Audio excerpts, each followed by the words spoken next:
You know that episode of SpongeBob where the Krusty Krab gets sold and turned into Krabby Mondays and all the Krabby Patties are made on an assembly line where they're just gray slop that's spray painted to look like a Krabby Patty, and SpongeBob is all like, where's the love?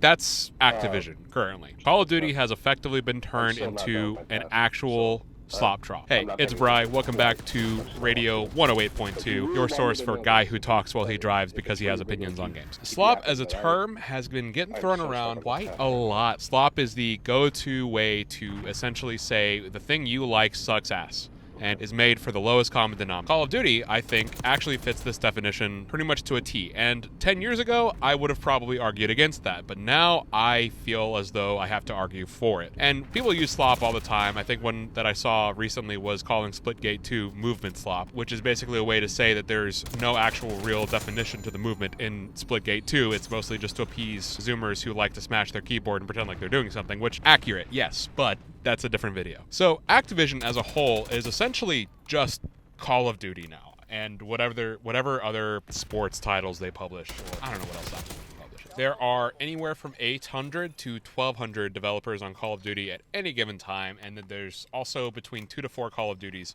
in development at any given time.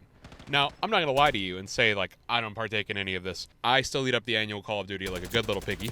Put it in my trough. But I think it's pretty clear by this point that the annual release cycle of Call of Duty is really damaging the brand, and especially the identity of the franchise.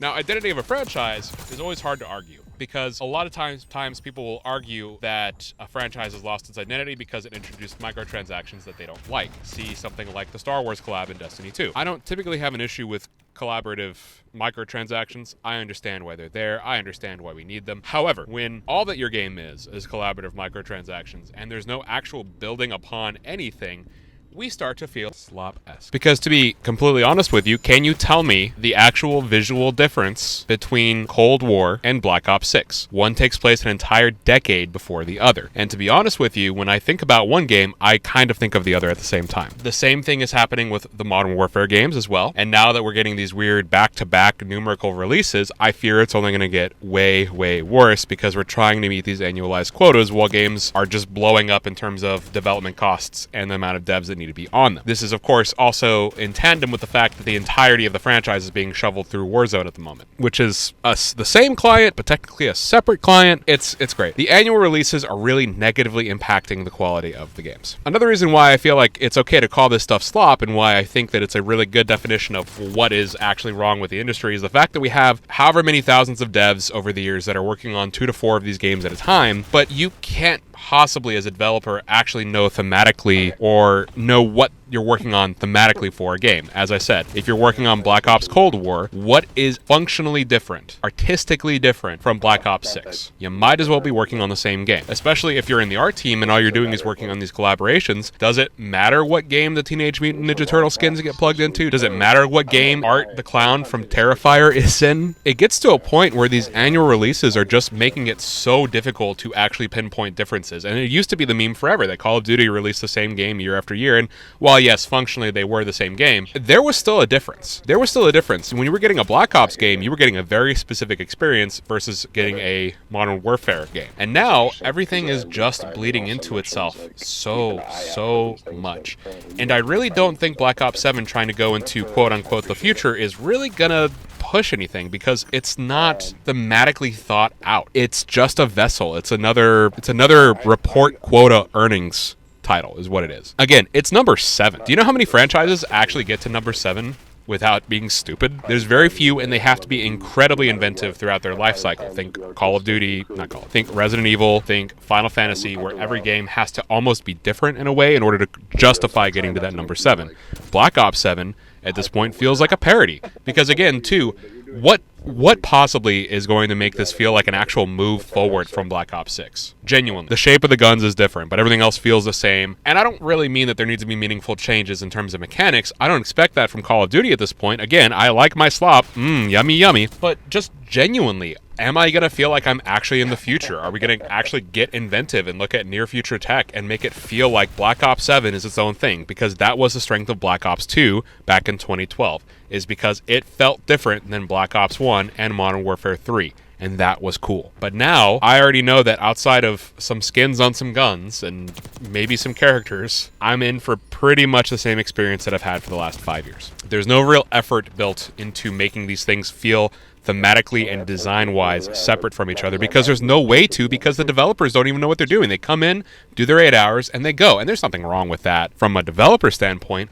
But again, are you working towards creating something meaningful, even if it is just a product, or are you in the slop trenches? And I think we know the answer. And I think, as well, the annual releases are really starting to bug down Warzone, because Warzone itself is not a bad game. I think it's a mess in a lot of ways, and probably because every year they have to integrate an entire new game into the client, which I can only imagine is destroying the game's spaghetti code. But most annualized releases have ended because in the era of persistent online clients, it just doesn't make sense. Assassin's Creed had to stop. Battlefield had to stop. Because Battlefield did actually very briefly annualize. They tried to go Battlefield 4 to Hardline to 1, and then between there release the Battlefront games, and that didn't work. It created a pretty sour experience for all of those games. Even games like Pokemon. Pokemon was trying to go annual for a little bit. We had Sun and Moon, Ultra Sun, Ultra Moon, Let's Go, Sword and Shield.